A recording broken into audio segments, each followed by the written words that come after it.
नमस्कार। जो लोग बनारस में रहते हैं और उसके क्योटो बनने का इंतजार कर रहे हैं और जो बिहारी 1-1.5 लाख करोड़ का पैकेज जो उनको हर इलेक्शन में दिया जाता है उसका अभी तक इंतजार कर रहे हैं, उनके लिए ये खबर बिल्कुल खास है। जिस तरह से काशी विश्वनाथ मंदिर का 25,000 करोड़ रुपए का ठेका उसके जीर्णोद्धार का गुजरात की कंपनियों ने ले लिया, उसी तरह से पूरे देश का माल असबाब अब हमारे गुजरात की तरफ ले जाया जा रहा है। सही मायने में ये गुजरात का अमृत काल चल रहा है। पिछले 9 सालों में करीब 10 लाख करोड़ का इन्वेस्टमेंट गुजरात में हो चुका है। पूरे देश में इन्वेस्टमेंट की स्थिति आप पता लगा लें। इससे आने वाले सालों, ये जो 10 लाख करोड़ का इन्वेस्टमेंट हुआ है, इससे आने वाले सालों में गुजरात को हर साल करीब 2 लाख करोड़ की आय होगी और हर साल करीब 10 लाख करोड़ का व्यापार होगा। बिहारियों को यह जानकर खुशी होगी कि जहां उनका सालाना बजट 2.5 लाख करोड़ के आसपास है, उन्हें केंद्रीय मदद उसमें से 1.25 लाख करोड़ की मिलती है। उतना पैसा गुजरात की कमोबेश 2 डिस्ट्रिक्ट से पैदा हो जाता है। अमृत काल में देश के सारे बड़े प्रोजेक्ट्स गुजरात को ही दिए गए हैं। वेदांता फॉक्सकॉन का करीब 1.5 लाख करोड़ का 1,55,000 करोड़ का प्रोजेक्ट है, जो महाराष्ट्र के पुणे से उठाकर गुजरात पहुंचा दिया गया। उसी तरह महाराष्ट्र का टाटा एयरबस का एक प्रोजेक्ट था जो गुजरात में MBSIR पहुंचा दिया गया। महाराष्ट्र की एकनाथ शिंदे फडणवीस सरकार को 1.5 महीने में ही दूसरा झटका लगा है। 1.5 लाख करोड़ रुपए वाले वेदांत फॉक्सकॉन प्रोजेक्ट के बाद 21,900 करोड़ रुपए का टाटा एयरबस प्रोजेक्ट भी गुजरात की झोली में जा चुका है। मुकेश अंबानी ने अभी ग्रीन एनर्जी के क्षेत्र में प्रवेश किया है और वो इन परियोजनाओं पे करीब 6 लाख करोड़ रुपए का निवेश करेंगे। आने वाले सालों में सब गुजरात में करेंगे। चीन का करीब 45,000 करोड़ का investment textile park, smart city project और इस तरह के प्रोजेक्ट्स में किया जा रहा है। इसके अलावा जो बल्क ड्रग पार्क जो भरूच में बनाया गया है, उसके लिए केंद्र सरकार ने 1,000 करोड़ का ग्रांट पहले ही दे दिया है। भरूच का प्रोजेक्ट करीब 2300 करोड़ रुपए का है। गांधीनगर में GIFT gift city international finance services के लिए बनाई गई है। इसकी स्थापना पहले हुई थी लेकिन अब ये एक्शन में आ गई है और जिसमें अभी लोग रोज 32,000 करोड़ का ट्रेड कर रहे हैं। सूरत में 2000 एकड़ में फैली डायमंड सिटी का निर्माण किया गया है, जिसमें हर साल करीब 1 लाख करोड़ का बिजनेस हो रहा है।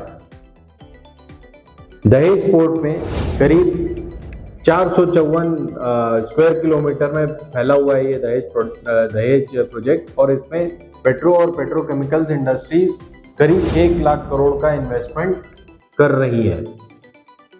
इसके अलावा एक मंडल बेचारा जी ऑटो हब है, जो मैंने पहले बताया आपको, MBSIR। इसमें जापान की करीब सारे ऑटो जायंट्स वहां पहुंच गए हैं और उन्होंने अपनी फैक्ट्रियां वहां डालनी शुरू कर दी हैं। इसी जगह MBSIR में विश्व का सबसे बड़ा लिथियम आयरन प्लांट भी लगाया जा रहा है। पहले ही 3,000 करोड़ की स्टैचू वहां पे लग चुकी केवड़िया में चीन की मदद से।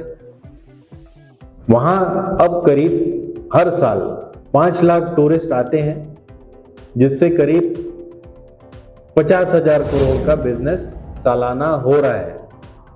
आसपास के इलाके फल फूल गए हैं। गुजरात में पहले ही बड़े पैमाने पर बंदरगाह, स्टील प्लांट, पावर प्लांट और रिफाइनरीज हैं। देश के 260 SEZ प्रोजेक्ट हैं, जिसमें से 47 गुजरात में हैं। मजे की बात यह है कि कोयला छत्तीसगढ़, झारखंड और बिहार से आता है। आयरन और लाइमस्टोन, चूना, वो भी इन्हीं जगहों से आता है। दवाइयों का सारा मसाला जो केमिकल्स होते हैं वो सब चीन से आते हैं, हीरे अफ्रीका और हॉलैंड से आते हैं, और पानी नर्मदा का पानी यानी मध्य प्रदेश से आता है। ये है असली गुजरात मॉडल। लेकिन अभी आप थोड़ा रुकिए, सांस लीजिए, क्योंकि दो बड़े प्रोजेक्ट्स के बारे में तो मैं भी आपको बताने वाला हूँ। ये अभी हमारे भारतवर्ष के सबसे बड़े प्रोजेक्ट्स हैं। कच्छ के रेगिस्तान में बन रही है धोलेरा सिटी, जो 924 स्क्वायर किलोमीटर एरिया में फैली हुई है। ये दिल्ली से 2 गुनी और शंघाई से करीब 4 गुनी बड़ी साइज की सिटी बन रही है। इस सिटी को डेवलप करने में ऑलरेडी $13 बिलियन यानी $13 बिलियन ऑलरेडी खर्च हो चुके हैं। इस सिटी में पोर्ट, एयरपोर्ट से लेकर इंडस्ट्रीज और रेजिडेंशियल एरिया यानी रिहायशी मकान, सारे कॉम्प्लेक्सेस इतने बड़े बन रहे हैं कि सिंगापुर और हांगकांग और दुबई से लोग इसे देखने के लिए आ रहे हैं, आर्किटेक्ट्स और इन्वेस्टर्स। दुबई की तरह ही धोलेरा को एक वर्ल्ड सिटी के रूप में विश्व का बिजनेस हब बनाने का इरादा है। दुबई भी 40 साल में बहुत बड़ा अब बिजनेस हब बन गया है। उसी तरह आप फ्यूचर में सुनेंगे धोलेरा के बारे में। दूसरा प्रोजेक्ट है सौराष्ट्र के रेगिस्तान को हरा भरा करने का। ये प्रोजेक्ट अपने आप में इतना अविश्वसनीय और विशाल है कि आपकी आंखें खुली रह जाएंगी। नर्मदा का जल जो केवड़िया से आता है वो फ्लडिंग में काफी कुछ सारा बेकार चला जाता है। इसको अब पाइपलाइन से सरदार सरोवर से सौराष्ट्र पहुंचाया जाएगा।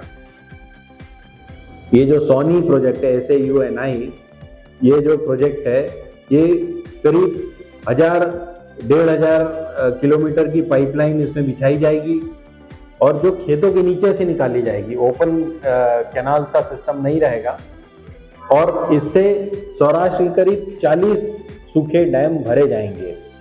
इन डैम्स में पहले से नहरें बनकर तैयार हैं।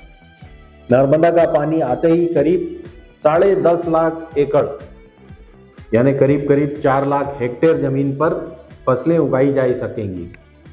यह हमारे प्रधानमंत्री मोदी जी का प्री प्रोजेक्ट भी है। इतना सब होने के बाद भी, मूलधन गुजरात में लगने के बाद, क्या अगले 100 साल तक गुजरात में कोई भी बीजेपी को हरा पाएगा? यह है गुजराती दिमाग। बिहार और उत्तर प्रदेश से सब लेबर आता है, अभी भी सब दिशाओं में जाता है। उसे अब सिर्फ गुजरात का रुख करना चाहिए, क्योंकि आने वाले 50-100 वर्षों तक गुजरात में बहुत काम है और लेबर की लगातार आवश्यकता रहेगी। तो अब आप विचार करिए कि अमृतकाल सही मायने में किस प्रदेश का आया है। धन्यवाद। हिंदुस्तान जिंदाबाद।